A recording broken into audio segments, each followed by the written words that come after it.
بسم اللہ الرحمن الرحیم، السلام علیکم ورحمۃ اللہ وبرکاتہ۔ آج کل کا جو ماحول ہے اس میں ایک علم ہونے کے باوجود لا علمی اور جہالت رگ و پے میں سرایت کر چکی ہے۔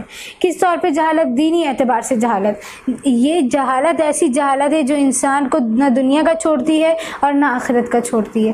آج کل لوگوں میں رواج کیا بن چکا ہے کہ چاہے وہ شہر کے ہوں، چاہے وہ پڑھے لکھے ہوں، چاہے وہ ان پڑھے ہوں، جیسے بھی لوگ ہوں، لوگوں میں رواج کیا بن چکا ہے، لوگوں میں یہ خیالات بن چکے ہیں کہ جس لڑکی کی شادی ہوئی ہے پہلی رات اس کو باقاعدہ چیک کیا جاتا ہے، دیکھا جاتا ہے کہ پہلی رات اس کو خون آیا ہے یا نہیں آیا۔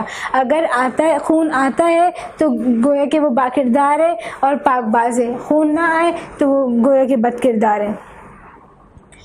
یہ کچھ جگہوں پہ تو ساسیں اور نندیں کرتی ہیں، بوڑھی خواتین کرتی ہیں، اور کہیں پہ شوہر حضرات خود ہی یہ سب چیک کرنے میں لگے رہتے ہیں، پھر اسی پہ وہ فیصلہ کرتے ہیں کہ یہ لڑکی با کردار ہے اور یہ لڑکی بد کردار ہے۔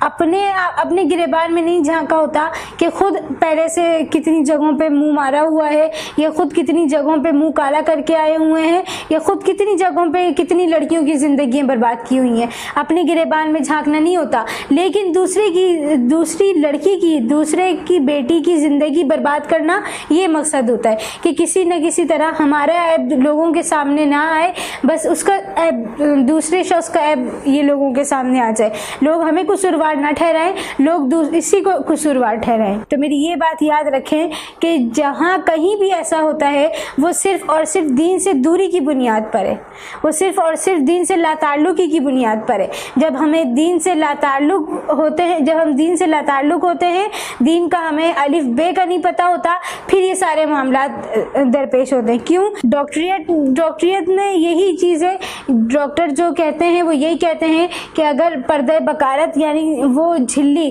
جو پہلی دفعہ ہم بستری کرنے سے ٹوٹتی ہے، وہ صرف ہم بستری کرنے سے ہی ٹوٹتی ہے، وہ کسی اور وجوہات سے نہیں ٹوٹتی۔ تو قرآن اور حدیث کی روشنی میں آپ کو یہ بات بتاتی چلوں کہ ایسا بالکل بھی نہیں ہے، بلکہ علماء نے فرمایا ہے کہ پردہ بکارت چھوٹی بچیوں کا بھی پھٹ جایا کرتا ہے۔ کس طرح؟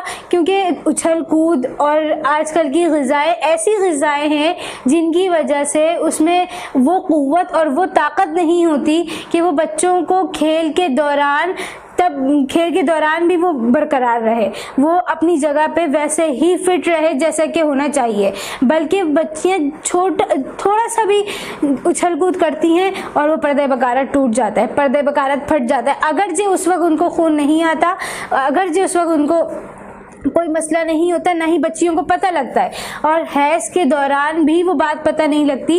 وہ پتہ کب لگتی ہے؟ جا کے جب شادی ہوتی ہے، شادی کی پہلی رات جا کے پتہ لگتی ہے کہ اس کا پردہ بکارت پھٹ چکا ہے۔ تو یہ یاد رکھیں، پردہ بکارت کا پھٹا ہوا ہونا، پہلی رات خون نہ آنا، یہ صرف اس بات پہ دلیل نہیں ہے، اس بات پہ دلالت نہیں کرتا کہ آپ کی اہلیہ، آپ کی بیوی، آپ کی وائف یہ بد کردار ہے۔ تو اس بات کو اپنے دماغوں سے، اپنے ذہنوں سے، اس گندی بات کو اپنے ذہنوں سے نکال دیں، اپنے گھر والوں کو بھی اس بات کی تعلیم دیں کہ جس طرح کی آپ لوگوں کی سوچ ہے اس طرح بالکل نہیں ہوتا۔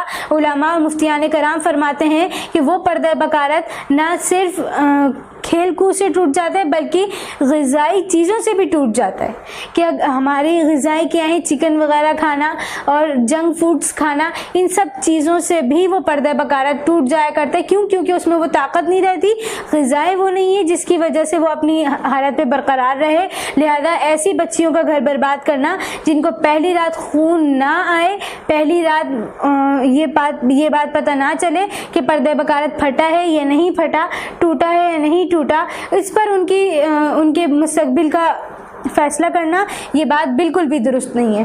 جو حضرات، جو اہل خانہ اپنا یہ دماغ رکھتے ہیں، اپنے ذہنوں میں یہ بات رکھتے ہیں، خدارہ وہ اس بات کو اپنے دل و دماغ سے نکال دیں۔ کبھی کبھی ایسا بھی ہوتا ہے کہ پہلی رات تو خون نہیں آتا، لیکن اگلے دن جا کے، اگلی صبح میں جا کے خون آنا شروع ہو جاتا ہے۔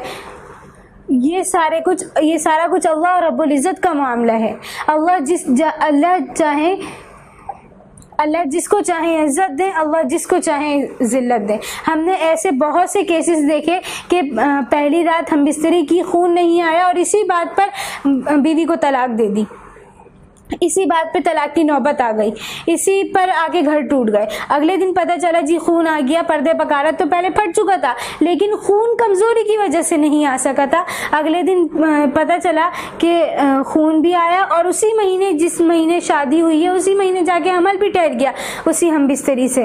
اور پھر جب سسرال والوں کو پتہ لگا تو جی وہ بہت زیادہ نادم ہوئے کہ ہمیں تو اس بات کا پتہ ہی نہیں تھا، ہمیں تو ان چیزوں کی خبر ہی نہیں تھی۔ تو گزارش ہے ان خاندان والوں سے، ان اہل خانہ والوں سے کہ جب ایک لڑکی کی شادی کرتے ہیں، جب یا ایک بیٹے کی شادی کرتے ہیں تو اپنا ظرف بھی بڑا رکھیں، اپنے آپ کو ان معاملات سے دور رکھیں۔ یہ یاد رکھیں آپ علیہ الصلوۃ والسلام نے میاں بیوی کے تعلقات میں ٹو لگانے والوں پر لعنت فرمائی، میاں بیوی کے تعلقات میں دراڑیں ڈالنے والوں پر لعنت فرمائی۔ لہذا ان چیزوں سے بچیں اور اللہ کے رسول کی لعنت سے بھی بچیں۔ اللہ